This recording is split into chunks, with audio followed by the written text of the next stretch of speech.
नमस्कार, मैं हूं आंचल सिंह। इस वक्त बड़ी खबर महाराष्ट्र से आ रही है। दरअसल उद्धव ठाकरे संजय राउत के घर जा रहे हैं। उससे पहले आपको बता दें कि पात्रा चौल घोटाले में संजय राउत को गिरफ्तार कर लिया गया है। कोर्ट में उनकी पेशी है, उससे पहले उनका मेडिकल कराया जा रहा है। लेकिन इसी बीच एक बड़ी खबर आई कि संजय राउत के घर पर जब ईडी ने छापेमारी की तो वहां से बेहिसाब कैश मिला और उस कैश पर एकनाथ शिंदे का नाम लिखा हुआ था। जी हां, एकनाथ शिंदे का नाम लिखा जो ये लिफाफा रखा हुआ था, आखिर क्यों रखा हुआ था, इस पर बड़ा सवाल है। क्या एकनाथ शिंदे ने ये बेहिसाब कैश संजय राउत के घर रख दिया? अयोध्या से भी ये मामला जुड़ा हुआ है। क्या है पूरा मामला, इस पर बात करते हैं। लेकिन उससे पहले आपको बता देते हैं कि इस पूरे मामले में एकनाथ शिंदे गुट के तरफ से सफाई आई है और ये बताया गया है कि संजय राउत ने इस मामले में चालाकी की है। क्या चालाकी उन्होंने की है, इस पर बात करते हैं।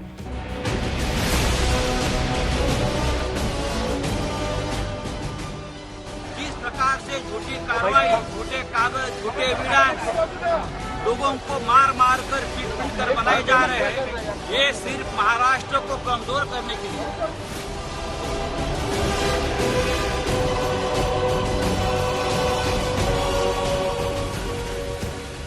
आप सभी जानते हैं कि किस प्रकार से महाराष्ट्र में सियासी जो पारा है वो गर्म है। इस वक्त जो माहौल है वो गर्म है और इसी बीच संजय राउत से जो जुड़ी खबरें हैं लगातार सामने आ रही हैं और संजय राउत ने जो कुछ भी किया है पिछले दिनों में उसका एक एक जो हिसाब है वो अब एकनाथ शिंदे सरकार ले रही है।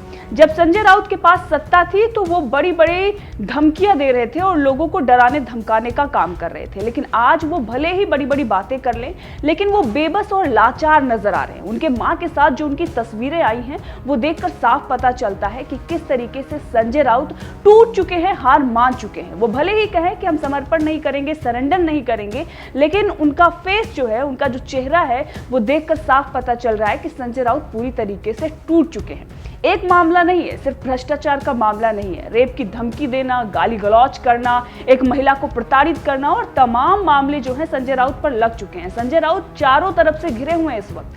अगर इस वक्त संजय राउत किसी भी प्रकार की बयानबाजी अगर बीजेपी और या फिर प्रधानमंत्री नरेंद्र मोदी या किसी भी प्रकार की बयानबाजी वो करते तो उन्हें पता है कि ये उनके लिए बुरा हो सकता है। और इसीलिए हमने देखा कि किस प्रकार से उनका इंटरव्यू आया था जिसमें वो प्रधानमंत्री नरेंद्र मोदी की तारीफ कर रहे थे। आप समझ सकते हैं कि संजय राउत जो थर्ड फ्रंट बनाने के लिए लगातार सामना में लेख लिख रहे थे, जो ममता बनर्जी तो कभी शरद पवार को प्रधानमंत्री नरेंद्र मोदी के समक्ष खड़े कर रहे थे, वो ये बता रहे हैं कि हमारे पास कोई विकल्प ही नहीं है और 10 साल तक प्रधानमंत्री नरेंद्र मोदी ही प्रधानमंत्री बने रहेंगे, वो तो श्री कृष्ण है। ये बड़ी बड़ी बातें संजय राउत की तरफ से इसलिए कही जा रही है क्योंकि उन्हें पता है कि उन्हें बचना है। भ्रष्टाचार तो हुआ है और भ्रष्टाचार में नेता लिप्त भी हैं। ये सारे जो मामले हैं वो सही हैं, इसीलिए संजय राउत डरे हुए हैं और लगातार बीजेपी और प्रधानमंत्री नरेंद्र मोदी की तारीफ कर रहे हैं। उद्धव ठाकरे से उनका इमोशनल रिश्ता है ऐसा बता रहे हैं। अब बात करते हैं कि जो उनके घर से कैश मिला है उसकी। दरअसल संजय राउत के घर से 11.5 लाख का कैश मिला है। लिफाफा जो रखा हुआ था उसके ऊपर लिखा हुआ था एकनाथ शिंदे अयोध्या। अब ये संजय राउत की तरफ से दावा किया जा रहा है कि ये पार्टी फंड का पैसा है और अयोध्या जाने की तैयारी हो रही थी। लेकिन इस पर संजय राउत जो बयान दे रहे हैं उसके उलट बताया जा रहा है जो शिंदे गुट हैं उनके प्रवक्ता की तरफ से कि ऐसा कुछ नहीं है, एकनाथ शिंदे से इसका कोई लेना देना नहीं है। ये पैसा कहां से आया, संजय राउत को इसका जवाब देना पड़ेगा। दरअसल ईडी ने यह बताया है कि ये पैसा कहां से आया इसका कुछ भी पता नहीं है। संजय राउत बता रहे हैं कि पार्टी फंड का पैसा है लेकिन इसका कोई हिसाब नहीं है और उसमें से 10 लाख जो रुपए हैं वो बताए जा रहे हैं कि ये पार्टी फंड का है। बाकी 11.5 लाख रुपए का कैश जो है वो संजय राउत के घर से मिला है। अब बात करते हैं संजय राउत के इस बयान पर जो उनके तरफ से ये बताया गया है कि ये पैसा कहां से आया। इस पर क्या जवाब दिया है शिंदे गुट के प्रवक्ता ने।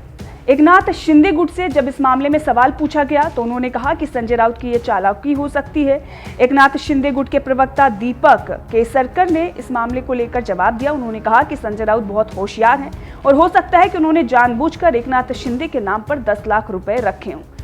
दीपक का यह भी कहना है कि हो सकता है संजय राउत एकनाथ शिंदे के खिलाफ कुछ करना चाहते हों, इसके लिए वो अयोध्या जाना चाहते हों। संजय राउत ने इसके लिए पैसा रिजर्व रखा हो, इस पैसे का स्रोत उन्हें दिखाना होगा। इसके साथ ही प्रवक्ता ने यह भी कहा शिंदे गुट के कि संजय राउत को इसकी जानकारी अब सामने लानी होगी। दीपक ने यह भी आशंका जताई है कि संजय राउत ने यह पैसा जानबूझकर रखा होगा।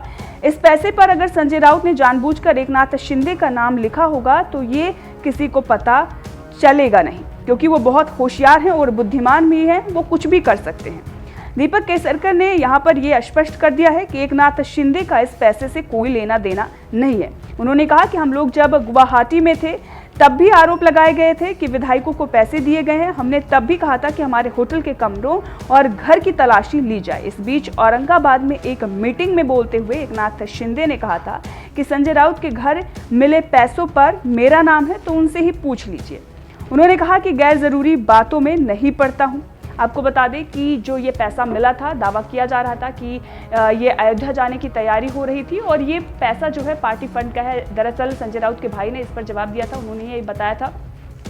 और अब इस पर एकनाथ शिंदे का भी बयान आ गया और उनके प्रवक्ता का भी बयान आ गया कि उन्हीं से पूछना चाहिए। यहाँ एकनाथ शिंदे का कोई लेना देना नहीं है।